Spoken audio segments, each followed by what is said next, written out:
Okay, it's 2 o'clock. So welcome everybody. Thank you so much for joining us today. I'm Shannon with Navigate 360, and I'm super excited to get things started, and we will be sure to introduce everybody here. Just a couple things. I know people oftentimes have a few questions up front around some of the logistics, so let me clear up a couple things here and address those first. You will notice that, first of all attendees, you won't be on camera, you will be automatically muted. So know that to begin with. And we will open it up here for questions towards the end. So be sure to submit any questions through the Q&A section. If you have any technical issues, put those in the chat window, and we will address those as well. So let's see, what else? Slides and recording will definitely be available for everybody following the event. All people who register will get a copy of the slides and a link to the recording after the webinar. You will also get a certificate of participation as well. So with that, let me get things going and do a few introductions here for everybody. So first of all, we have a couple of folks here. One is Ara Baghdasarian. He is the co-founder of OmniAlert, which he founded in 2004, to passionately pursue his vision of protecting people with new technology. Today, he leads industry and strategic alliance initiatives for OmniAlert to push the envelope on adoption and capabilities. Having defined the emergency notification market for higher education and campus environments, Ara continues to strive to set the pace in technology, knowledge, and customer enablement through critical communication advancements, with the goal of empowering those responsible for protecting lives during a crisis.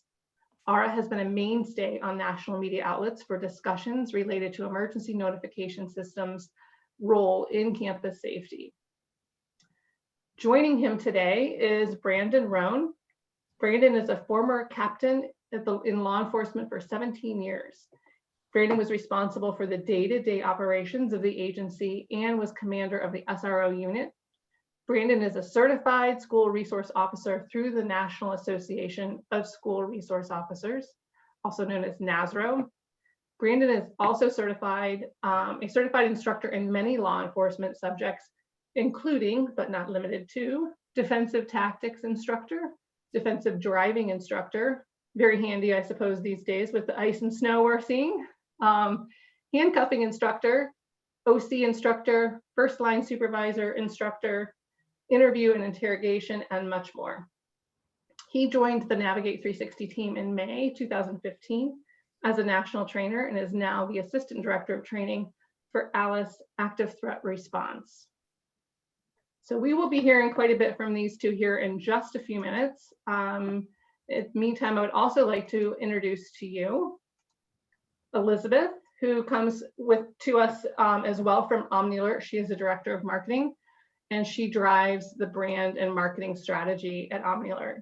She is a B2B and B2G modern marketing technologist with experience at small and large organizations across diverse industries.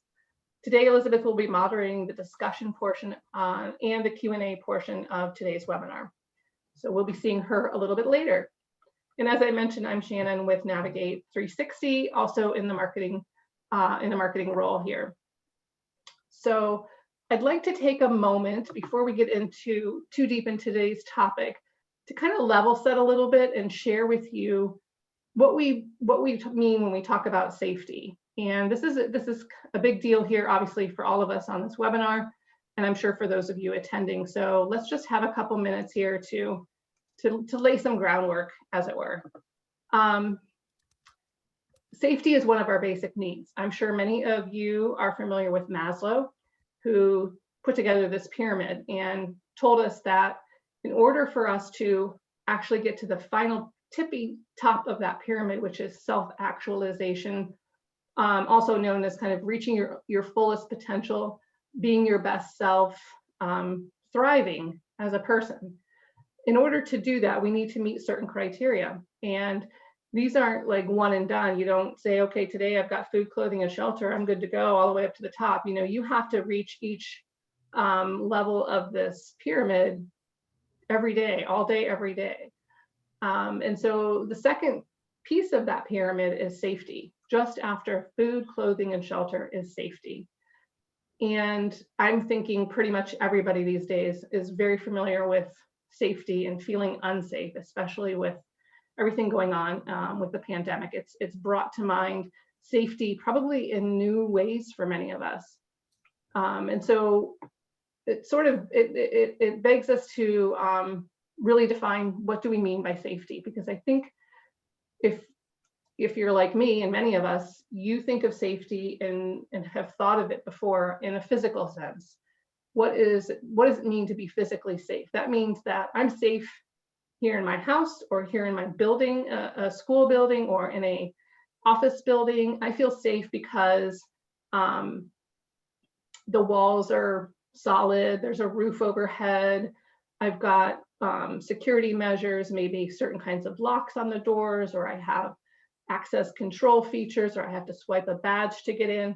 All of those things make me feel safe being in a building, physically safe.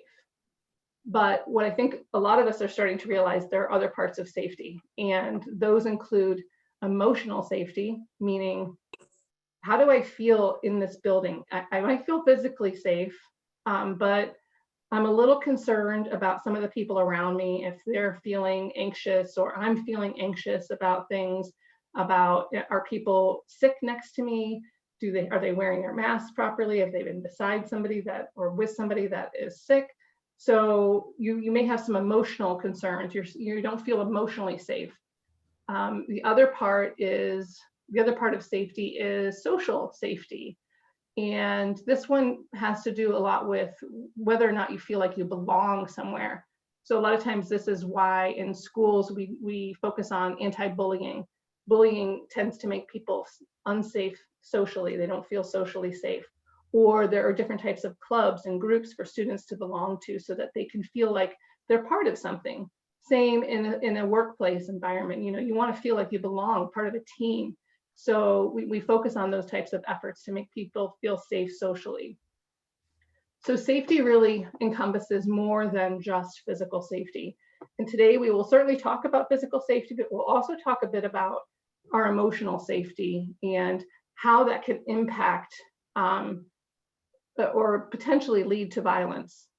So moving on a little bit here. So one of the other things I wanted to talk about, obviously we're in today with the pandemic and everything, you know, we're feeling a lot of fear, but this isn't even, you know, before the pandemic, we were feeling fearful.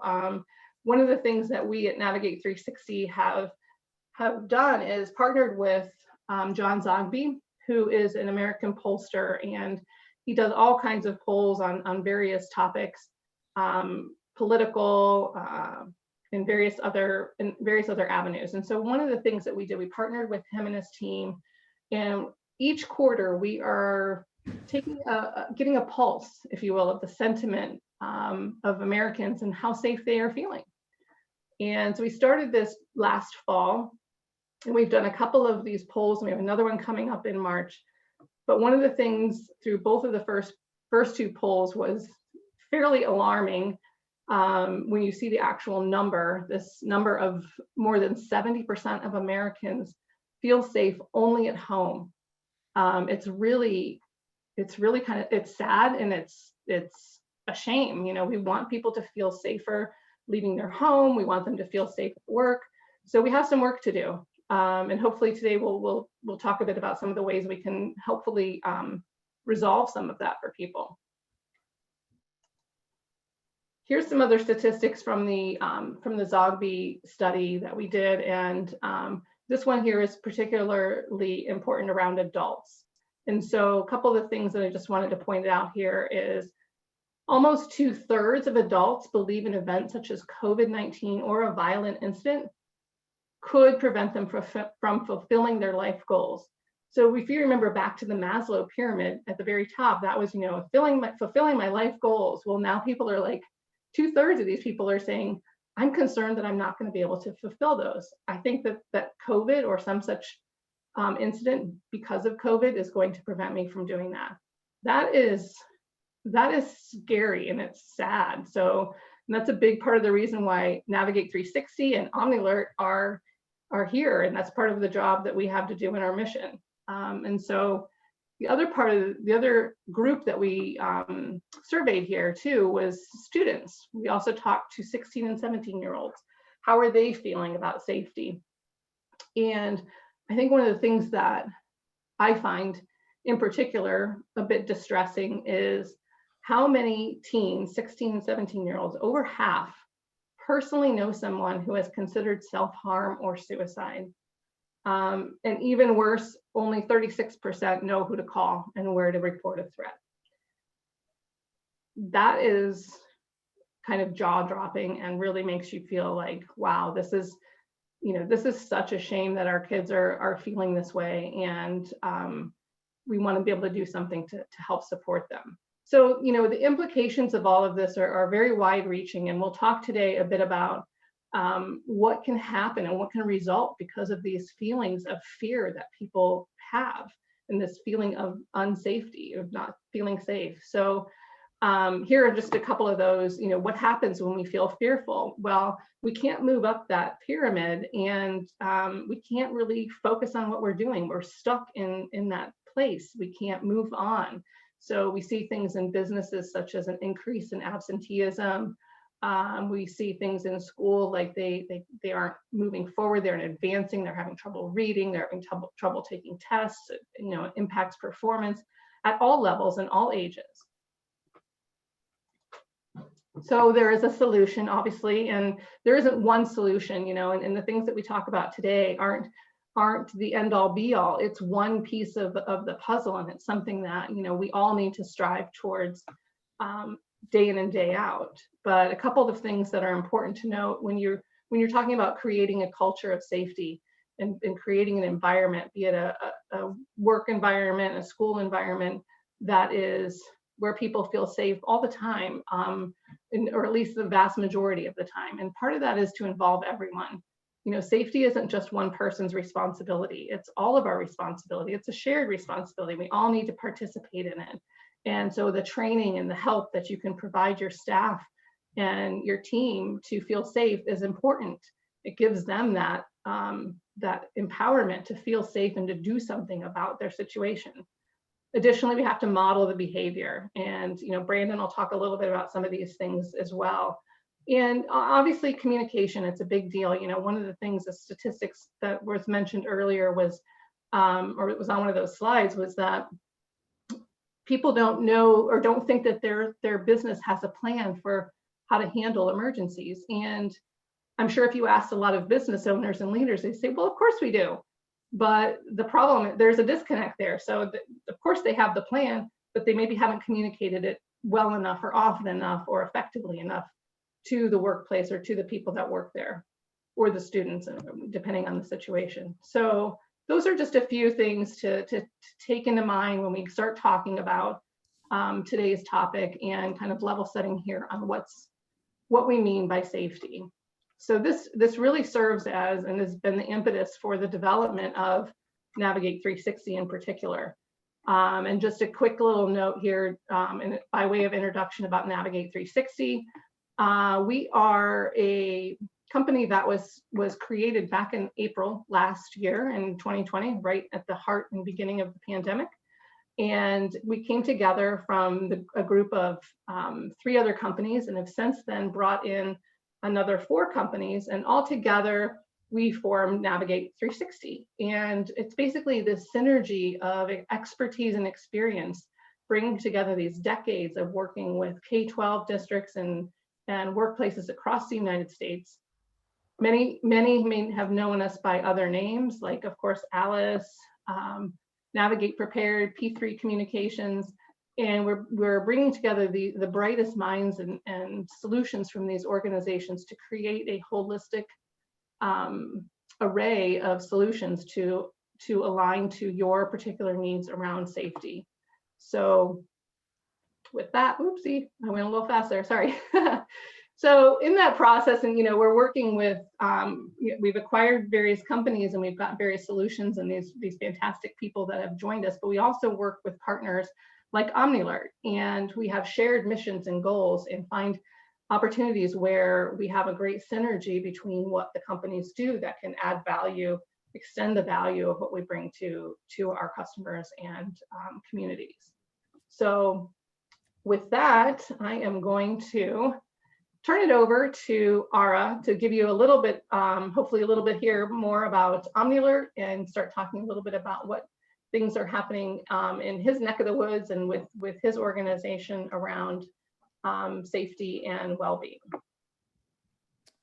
Thank you very much, Shannon. All right, you should see my screen now. Let's get this going here.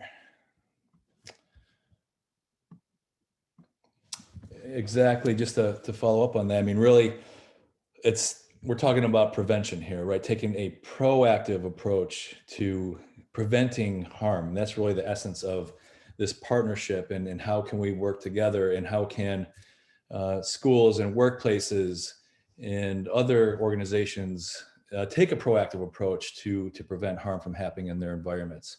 But before we do that, really wanted to focus on start with the guiding principle that is really at the core of the DNA of OmniAlert. And I know this is also a imperative with Navigate 360, is that we believe that no one should die or get seriously injured due to a lack of timely and accurate information. And that principle really guides everything we do, guides the technology that we create, the innovations that we bring to market. And it's just important to set that tone as we move forward with the rest of the presentation here. And to get started, we're going to talk about kind of like a choose your own adventure story, and look at where things are today and where they are and where they can be as far as being proactive with your communications.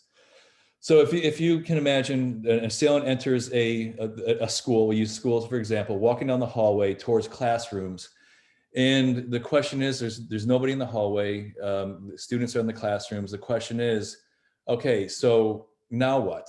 What happens at this point in time? Which direction do we go in? And if we explore two different options, we can conclude the approach that is most effective today. So today it's still very reactive. It's all about emergency response. And really the triggering point is the detection of a threat. So once a threat is detected, what do we do next? What actions do we take?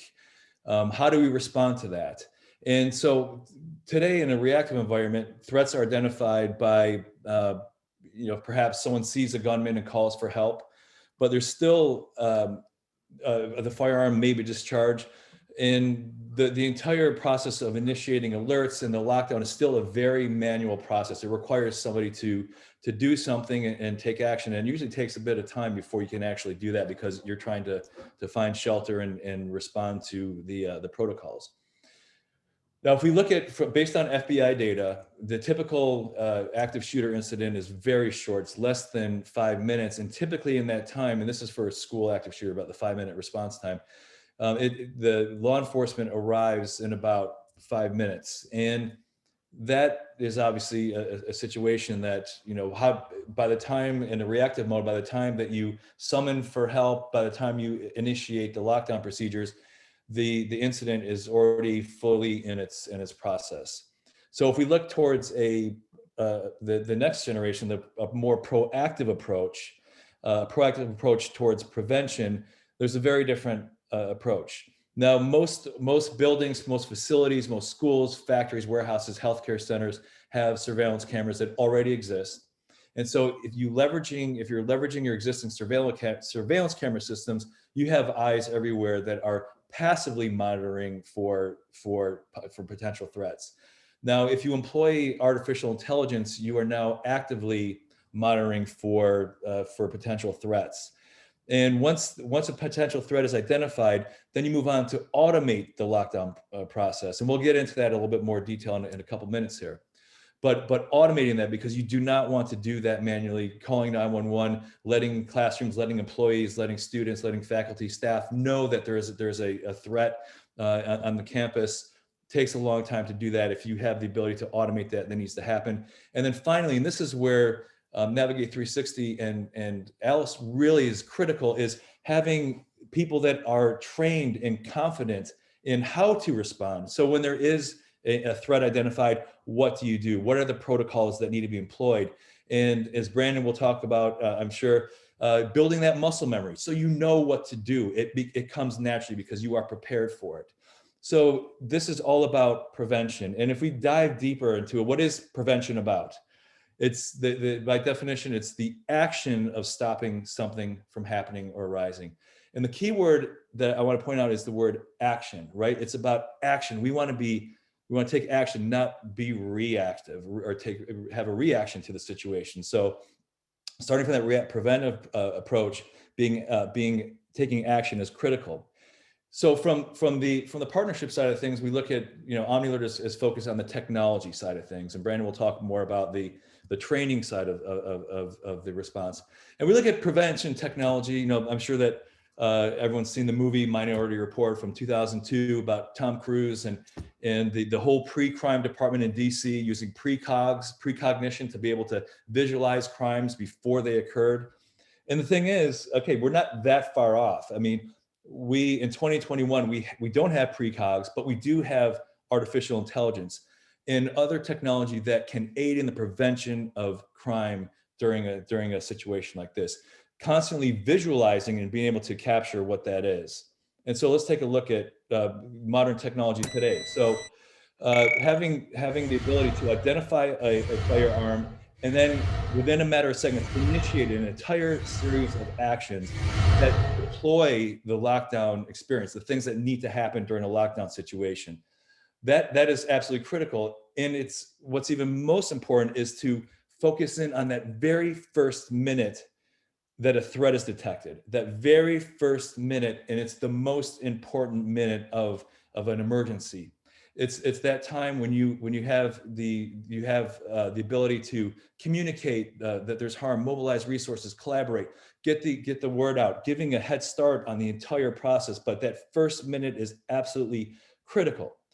Now, if we break that down and dissect that first and most important minute, really from a communications perspective, there's three areas.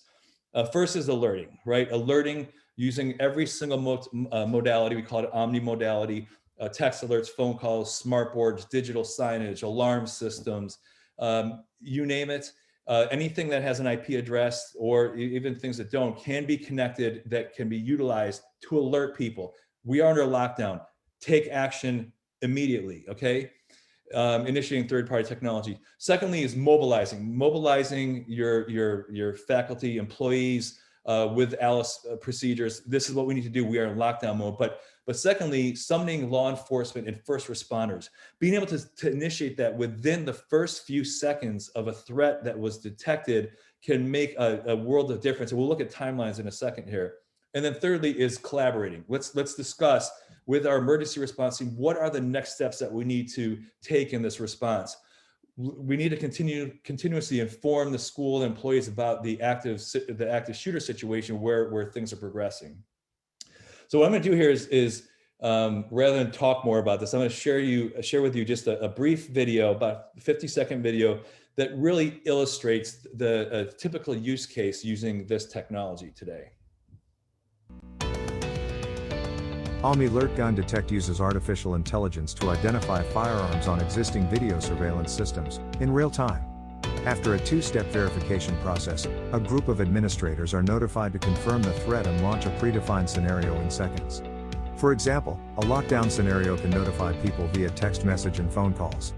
Law enforcement and first responders can be summoned, digital signs and desktops are alerted, a video conference is launched with the emergency response team, and access control system initiated. All of this within seconds of detecting a firearm.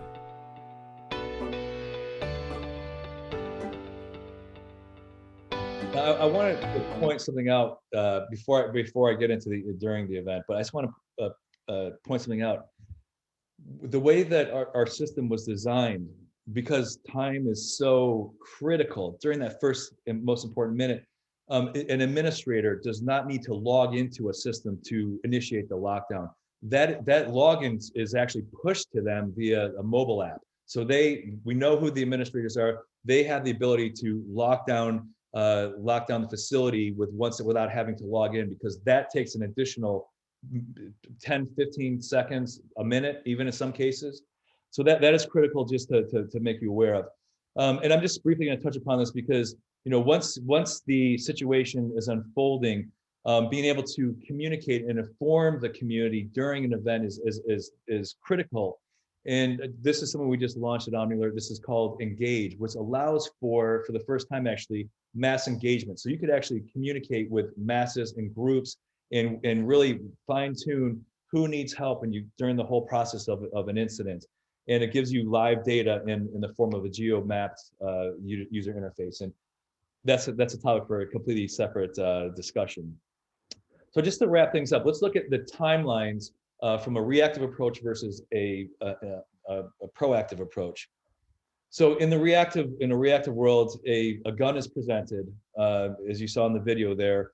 However, it's not until the firearm is discharged that the lockdown and the protocols are activated, because no one's aware of the situation until that point has been discharged.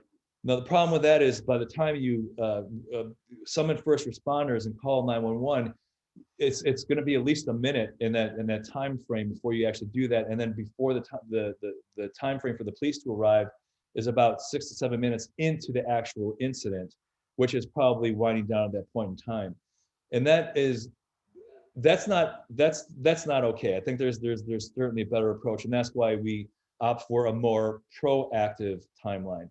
So once the gun is detected, within a matter of seconds, the lockdown is initiated, which thereby notifies faculty, staff, students, employees to initiate ALICE protocols. It allows you to call and summon first responders within those first few seconds. And the bottom line is it provides a head start to get ahead of the situation, and gives a head start to have preventative measures that keep people out of harm's way. And yes, eventually, and hopefully this doesn't happen, but if the firearm is discharged, like I said, the employees, faculty, students, staff, whatever the organization, they've had a head start. And the thing is, even 15 seconds, 20 seconds, a minute head start can make the world of difference. And that you're enabled to do that by having a proactive approach using the technology that exists today. So just to summarize, like I just mentioned, leveraging preventative technology is absolutely critical. That gives you advanced warning. We don't have precogs. I don't know if that will happen in our lifetimes, but using artificial intelligence to be able to initiate that lockdown, notify, mobilize resources, and collaborate is absolutely critical. Automating those first minute actions needs to happen. You don't have time to extend that first minute to do those actions independently. And then finally, know what to do with confidence. And that's really where Brandon and the Navigate 360 team and ALICE training comes into play, because it is about being confident, knowing what to do once you're notified that, hey, we are under lockdown, we need to take action immediately. And that's it. With that, I'll turn it over to Mr. Brandon. Thanks, Ara. Greatly appreciate that. So welcome, folks, and thanks for allowing us this opportunity. So we're going to talk about, really piggybacking off of what Ara talked about. We're going to talk about being prepared, right? That level of preparation, and how we can be prepared and engage and train individuals to be able to do that. And so, we'll talk about this, from a couple of different perspectives. And first one is, the law enforcement perspective. And quite frankly, this really isn't, really a law enforcement response, right? To go back to what Ara talked about, the timeline in which this situation begins and ends, overwhelmingly, upwards above 60 to 65% of the time is over before that first police officer arrives on scene. And so, this really isn't about law enforcement coming in and being the hero and saving the day, although that has happened. But in perspective, we're really going to talk about, when we talk about emergency response, I like to call them emergency responders, right? And first responders. And so in this particular incident, when we're talking about a violent critical incident, it's really the people who are already on scene. They are the real first responders, right? The police officers coming, they are the emergency responders, because we know statistically this event is over by the time they get there. And so, you look at this slide of a more recent event where an individual who had participated in some training, she says, it helped me stay calm. She was able to be proactive and increase her survival. And that's really the goal here, is to be proactive and increase survival rates. Because, as Ara talked about, we should not be losing, double digit numbers of individuals during these violent critical incidents, where we know statistically we're talking about on a very high end of a single attacker attacking a facility that's occupied by, most of the times, hundreds if not thousands of people, and he is able to accomplish these high number of casualties, right? And so when we look at that, right, the odds of that being able to happen really should not be that high, because people should be doing something about it, right? It's hundreds versus one, and those odds really should work in our favor. But we have to we have to empower people to take stake in their own survival. And when we talk about Alice, Alice is another life skill. And I'm sure many of you, if I were to ask you, you would remember that your fire prevention training back to elementary school, right? And if I were to ask you, what would you do if your clothes caught on fire? Every one of you would say stop, drop, and roll. I would also submit to you that it's probably been a good little while since the majority of us has purposely practiced stop, drop, and roll, right? But yet we know that because we trained that, right? We had that experience. And so you think about a kindergarten student at 5 years old to a graduating high school senior, anywhere between 15, 17, maybe 18 years old. How many fire drills have they participated in? Hundreds, right? And they know things like to check the door. They know things to get down below the smoke. All these things that are taught because of the one time they may need it. Same thing with stranger danger.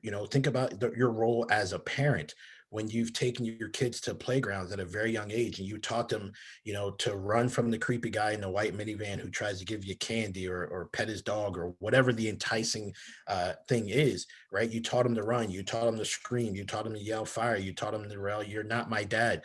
Why did you teach them all these things? We taught them all those things to increase their survival, right? To cause what we refer to as OODA loop interruptions, which buys them some opportunities and some time.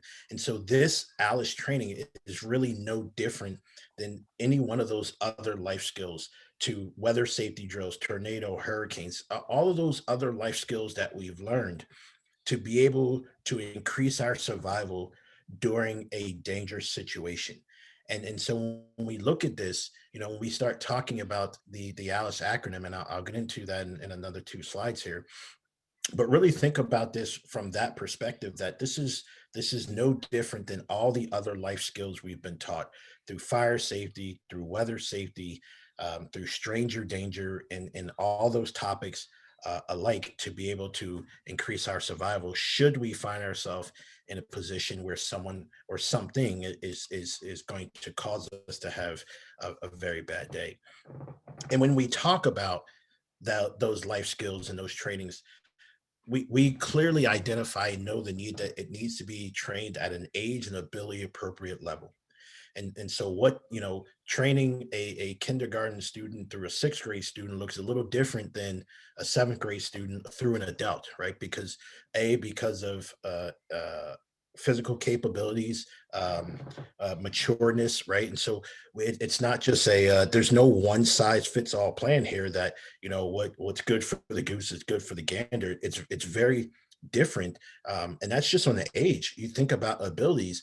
What does this training look like? I know from my time as a school resource officer, right? You have a special education population who runs a very different list of different needs that they have, whether it be through emotional disabilities, physical disabilities, learning disabilities. And so those students need to be trained, and they have to be trained, but we have to train at the level that is appropriate for them. And it cannot be this one size fits all, because it may not work for them. And so we understand that we need to train at the appropriate level, both from a age and an ability standpoint, because every person should be afforded the opportunity to increase their survival through option-based training. And that's really what this is, right? I like to look at this ALICE acronym as a buffet, right? And so when we talk about the ALICE acronym: alert, lockdown, inform, counter, evacuate, just like Art talked about the alert, right? The alert is always going to be that identification, recognition of whatever the level of danger is, whether it's auditory stimulus, visual stimulus, whatever it is that identifies you to the problem beginning. That's your alert, right? And now we look at the response options that we have based on that alert. For some of us, lockdown is going to be appropriate. For others, counter may be appropriate. For others, evacuation may be appropriate. And for some people, that decision is going to be based on some information that they get because they are in not direct proximity to the alert. Maybe they're on the completely opposite side of the building or in a different level. And so now they have to get information to be able to make a good decision because they are not in close proximity to that alert. But when we look at our options, and again, as I mentioned, I'll say it again because it warrants repeating, this is not a one size fits all. Every person should be capable of making the decision that best fits the need for them at that moment. And it could be different for people who are in classrooms right next to each other. And we'll see that in the next slide here. And when we talk about, again, age appropriate, we look at a counter strategy.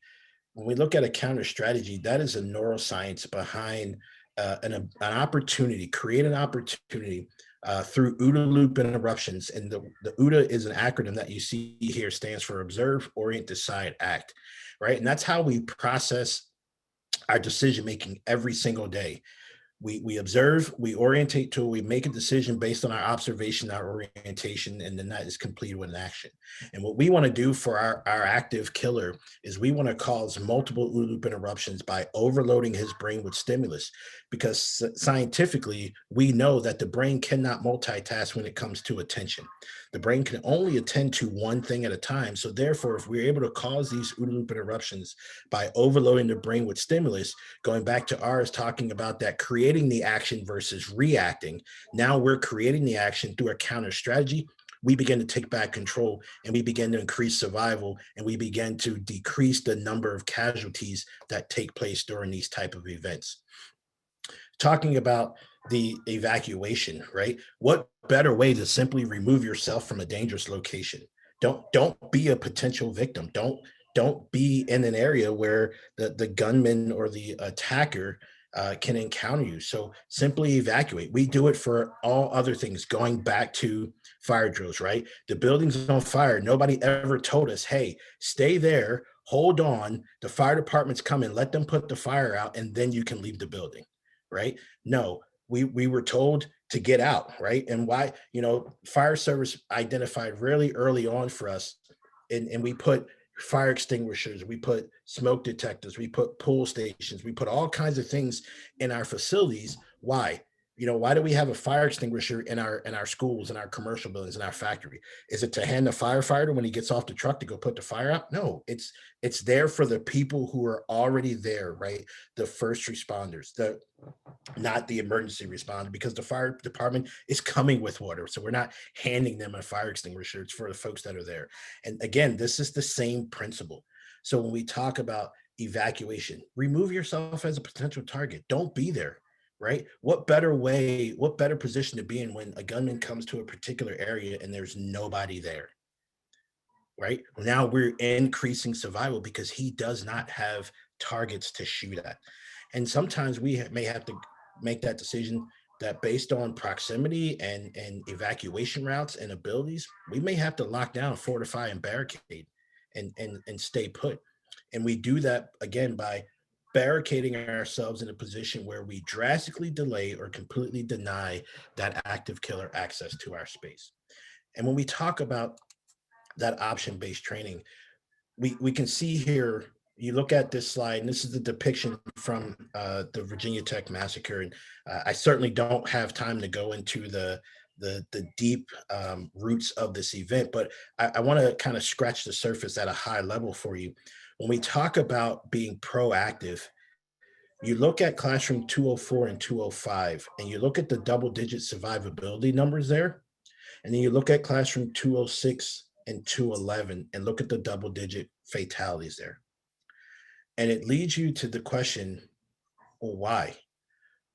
Proactive measure taken by classroom 204, Professor Labrowski, Holocaust survivor, he simply gave an instruction for those students to evacuate out of the window.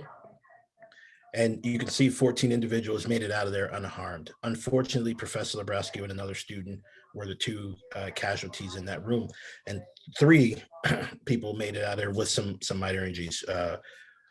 Look at classroom 205. You can see no injuries, no fatalities.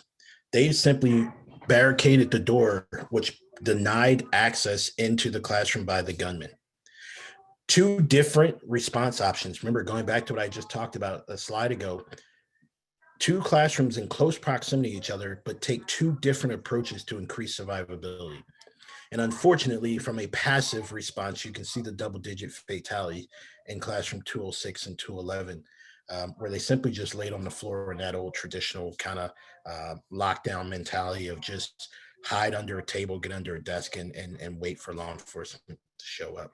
And so it's very evident when we look at the research, being proactive, option-based yields far better increased survivability than passive, sterile, stagnant responses when we're just huddling in a corner, close the door, turn off the lights, and hope law enforcement shows up and is able to do something about the situation for us. And you heard me mention training and talk a lot about training, right? We have to train folks. And so I believe that we do it the best in the world. We have some of the best trainers around. And we can do that in 3 different ways. We can do that through an e-learning module, which is an online course that you can take at your pace. We do that through the on-site, where we come out and national trainers like myself and the team will come out and give you that knowledge, but also give you that hands-on environment of scenario-based training, demonstrations to be able to prove to you how the brain functions under stress, right? The human body has 3 basic responses to danger: fight, flight, and freeze. Fight and flight are trained response. Freeze is that untrained response, because we have not stored a response in that midbrain called the amygdala, which is the only portion of our brain that's available to us for recall in a stress-induced environment. And then we have our live virtual, where again, you can get that instruction and be able to ask questions, and we can provide you with all the information that is needed. And so those are the 3 ways that we are able to push out and provide that training to any organization at any level who feels the need that they need to ramp up or deploy a training response and opportunity. So that's the Alice in a nugget. And so I think at this point it's gonna get turned over to, is it Elizabeth or is it Shannon? It is Elizabeth. Thanks so much. All right. All right, great. So I just had a couple topics here that I want to just moderate a little dialogue with Ara and Brandon, and then we'll get into Q&A, because it looks like we have quite a few really good questions here. So we want to make sure we leave time for that. But I think one thing we want to address is the big elephant in the room. So of course, so many folks right now are in a virtual environment, right, with the pandemic. So why are these solutions still important even now while people are working remote or learning remote? And I guess, Brandon, I'm going to throw that one your way. Sure. Even while people are working and learning remote, people still have to people are still going to food stores to grocery shop. People are still occasionally going out to restaurants. People are still, even though we are kind of what I call on punishment, we're a little bit locked down, but there's still things happening, right? And so when we talk about when there's an opportunity for any type of gathering of folks in the event, whether it be, I mean, we've seen during this lockdown alone, we've seen 3 violent critical incidents at malls. And so just because we're working and learning at home doesn't mean that we have not gone out of our house at all for any reason where there could be a gathering of people. So there's still the need for that training and folks to be able to have the ability to increase their survival. And so that's why it's important. Great, thank you. I think I'm just going to throw one more your way, Brandon, and then hop into the Q&A since we are getting quite a few. But I just wanted to reference that Zogby safety and well-being poll that Shannon had talked about at the beginning of the presentation, where 55% said that they would not know what to do should an emergency occur in their school or in their workplace. So what steps should schools and organizations take to ensure that their people feel prepared for emergency situations such as an active shooter? Well, I think the first step is the organization leadership has to make it a priority. And listen, I understand, having worked in schools for many years as an SRO, that it's a very tight schedule. You have to educate kids. You have to have state testing. There you have, I mean, the entire school calendar is scripted out every day. But at the end, I also know that kids don't learn unless they feel safe and they're fed. Right. And so when we talk about it, it has to be a priority amongst the other priorities of educating students. And so the organizational leadership has to look at it the same way and figure out a way to train their staff and their students at the age appropriate and ability appropriate level to be able to increase their survival should they find themselves in this event one day. Great, thank you. All right, And so, just to take, sorry, go ahead. No, and just to Brandon's point, I mean, the whole culture of safety and unfortunately, typically safety does not become a priority until after there has been an incident.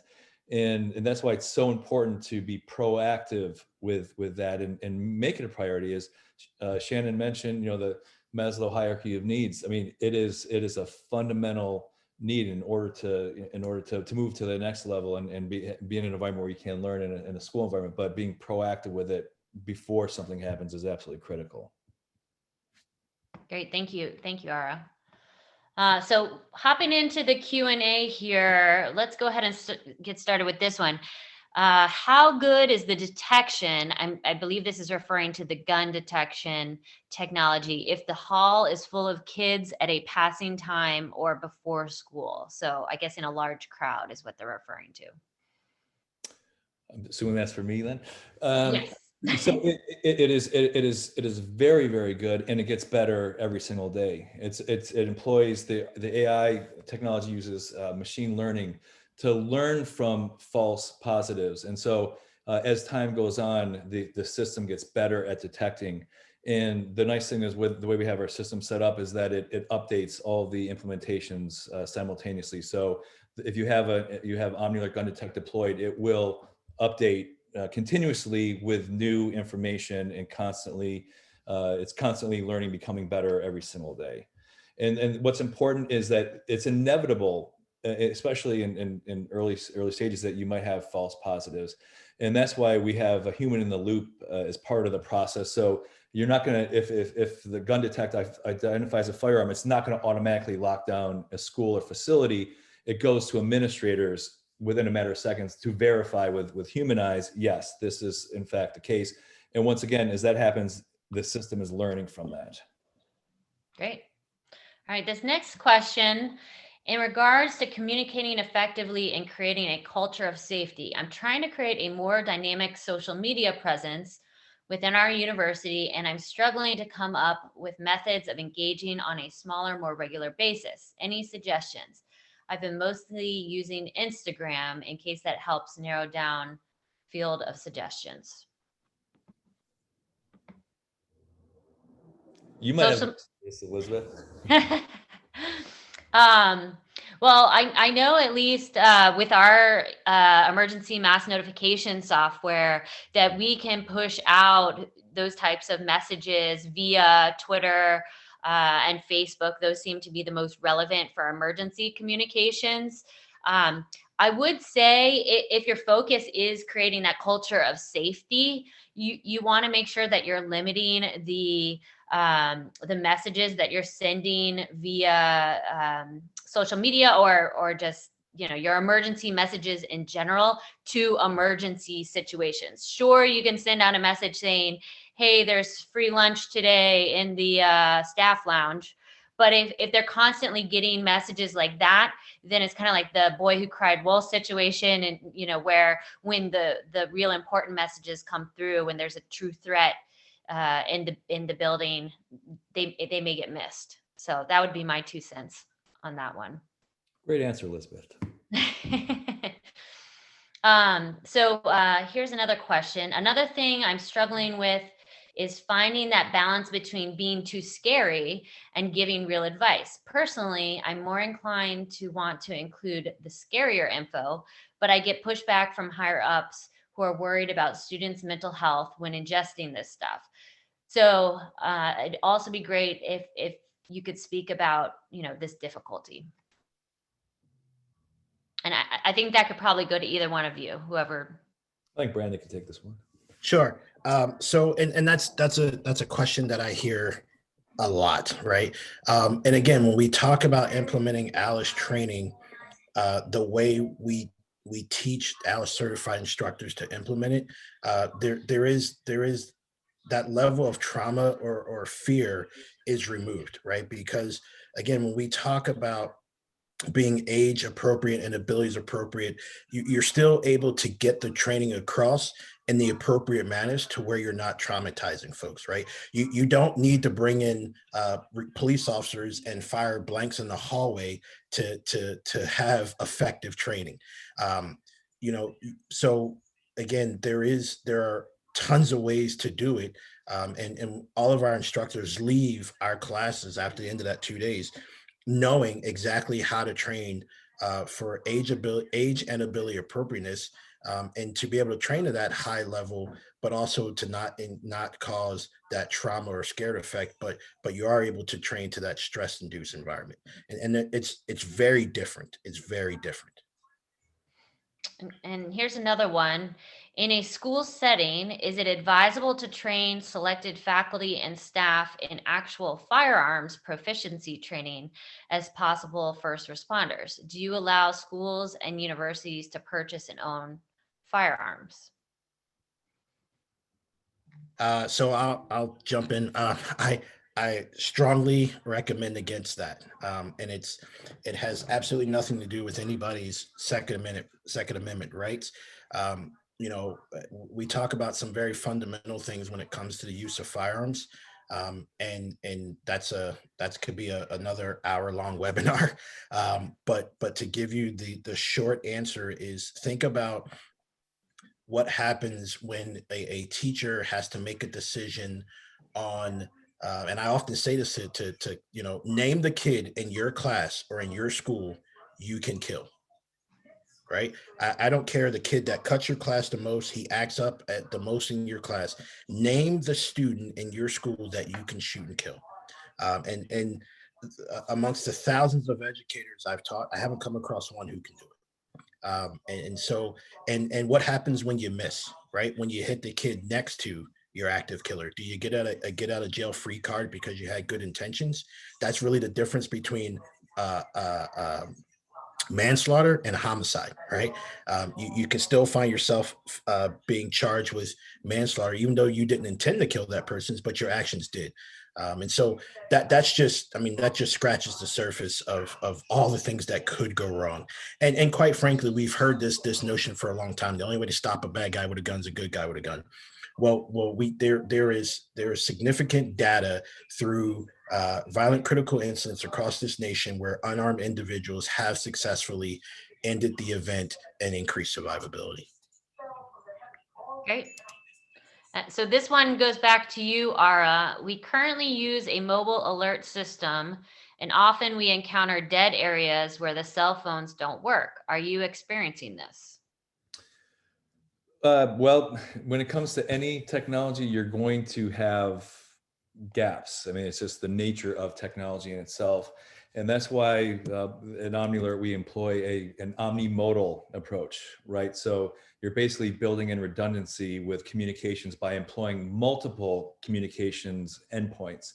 So if there is a dead area with cell phones, I mean, one thing you could do is certainly get an amplifier for that area. But aside from that, utilizing other modalities such as voice calls on cell phones or landline phones, public address systems, digital signage.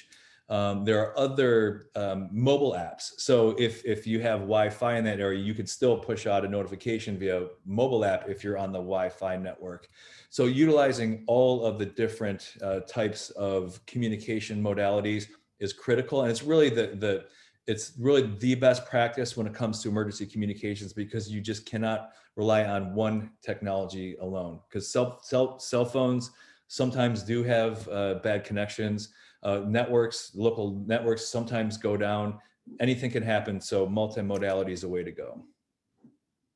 Right. And here's another great question.